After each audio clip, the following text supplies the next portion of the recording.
गाड़ी में बैठे छोटे लड़के ने गलती से कार के एंटी थेफ्ट सिस्टम को ऑन कर दिया, जिसके बाद गाड़ी प्रोटेक्शन में चली गई और सारे गेट ऑटोमेटिकली बंद होने लगे। माँ जो बाहर थी वो ये देखकर डर गई और उसने जाकर विंडो को एक लकड़ी की मदद से रोकने की सोची, लेकिन लकड़ी उसी में कटकर अंदर गिर गई। जिसके बाद दरवाजे खोलने की सोची, लेकिन दरवाजे पहले से ही बंद हो चुके थे, जो सिर्फ अंदर मोबाइल से ही खोल सकते हैं। अब वो अपने बच्चे को सिस्टम को फोन से अनलॉक करने के लिए कहने लगती है, लेकिन बच्चा कुछ समझ ही नहीं पा रहा था, इसलिए वो उस पर चिल्लाने लगी। बच्चा डर के मारे फोन नीचे फेंक देता है, जिससे देखकर औरत और भी चिंतित हो जाती है और वहाँ पर खड़े होकर चिल्लाने लगती है, लेकिन इसका कोई फायदा नहीं होता क्योंकि वहाँ पर दूर दूर तक कोई नहीं होता है। जिसके बाद वो एक पत्थर लेकर गाड़ी के शीशे को तोड़ने की कोशिश करने लगती है। ये देखकर लड़का बहुत घबरा जाता है और रोने लगता है। इधर शीशे पर भी कोई असर नहीं पड़ता है, जिसके बाद औरत अपने बच्चे को छुपा देती है। फिर वो नजदीक के एक सब स्टेशन पर मदद मांगने चली जाती है, लेकिन वहाँ पर ताला लगा होता है, इसलिए वो चुपके से अंदर घुस जाती है। फिर वो वहाँ पर आकर सामान को देखने लगती है। थोड़ी देर ढूंढने के बाद उसे एक टॉर्च और एक पाना मिल जाता है, जिसके बाद वो पाने को लाकर गाड़ी के आगे वाले शीशे को तोड़ने लगती है, लेकिन बहुत देर कोशिश करने के बाद भी शीशा टूटने का नाम नहीं लेता है। इसलिए वो गाड़ी पर लेटकर सोने लगती है, ये सोचकर कि अगले दिन शायद कुछ चमत्कार हो जाए, लेकिन उसे नहीं पता है कि अगले दिन उसके लिए और भी परेशानी आने वाली है।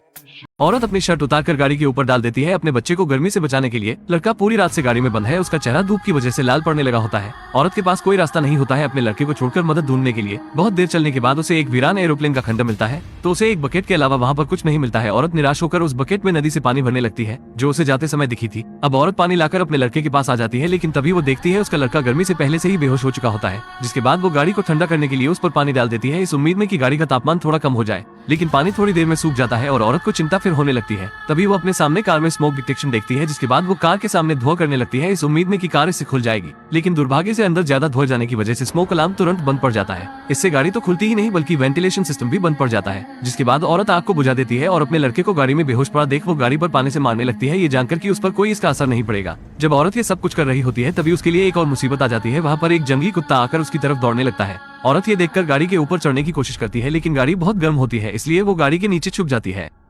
औरत कुत्ते से डरकर गाड़ी के नीचे चली जाती है, लेकिन कुत्ते का ध्यान उससे हट जाता है क्योंकि वहाँ पर मरा हुआ जानवर पड़ा होता है। तभी गाड़ी अपने आप किनारे की तरफ जाने लगती है। औरत गाड़ी को रोकने की बहुत कोशिश करती है, लेकिन कोई फायदा नहीं। लेकिन तभी अचानक गाड़ी पत्थर से रुक जाती है। औरत को किनारे को देखकर अपने सीने पर पत्थर रखकर एक निर्णय लेना पड़ता है। फिर वो पाने को उठाकर उस पत्थर को तोड़ने लगती है, जिससे गाड़ी रुकी होती है। जिसके बाद वो अपनी पूरी ताकत लगाकर गाड़ी को चट्टान से नीचे फेंक देती है। गाड़ी को नीचे जाता देख औरत का दिल जोरों से धड़कने लगता है। गाड़ी जैसे ही नीचे जाने लगती है तो गाड़ी का इंटेलिजेंस सिस्टम एक्टिवेट हो जाता है। फिर बैलेंस प्रोटेक्शन सिस्टम शुरू होने लगता है, जिसके बाद पूरी गाड़ी में एयर बैग खुल जाते हैं। धमाके के साथ गाड़ी नीचे आ जाती है। औरत भी दूसरी तरफ से नीचे उतर आती है। वो गाड़ी को सही सलामत पाती है, लेकिन गाड़ी अभी भी नहीं खुली होती है। उसके लिए वो गाड़ी को पीटने लगती है, लेकिन तभी चमत्कार हो जाता है और गाड़ी का गेट अनलॉक हो जाता है। औरत खुश होकर अपने बच्चे को निकालकर छाई में ले आती है उसे ठंडा करने के लिए। जिसके बाद कार का सिस्टम भी रिबूट हो जाता है, वो पहले जैसी हो जाती है। जिसके बाद औरत अपने बच्चे को हॉस्पिटल ले जाने लगती है इलाज के लिए। अस्पताल में आकर आखिरकार बच्चे को होश आ जाता है। ये देखकर मां रोने लगती है। तो सवाल अब यह है कि कार इतनी इंटेलिजेंट थी तो उसे क्यों नहीं पता था कि बच्चा कार में बंद है। मैं डिफेक्टो सिनेमा, फिर मिलते हैं किसी और कहानी में।